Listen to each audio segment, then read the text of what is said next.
चला नमस्कार मित्रांनो. अहो ओळखीला का नाही ओळखायलेत आता सगळे माझे काळजाचे तुकडे ओळखायलेत.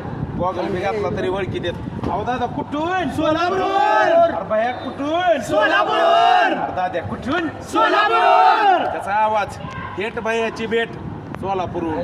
दादा आपल्याकडे आले, आपल्यापाशी मटण थाळी खाल्ली. दादा क्वालिटी किती आहे? एक नंबर. किती आहे? एक नंबर. कारवा कसा होता? एक नंबर.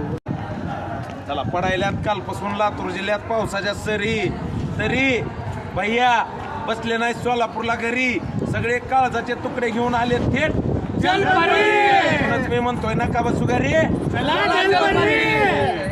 खोट बोलायचं नाही, कॉपी करायची नाही. मित्रांनो कॉपी करायची असली व्यवसायासाठी करा. आताच्या आता सोशल मीडियाला धरा. कोण सांगत नाही, जलपरी सांगती पैसे पैसे कमवा. खोट बोलायचं नाही. चला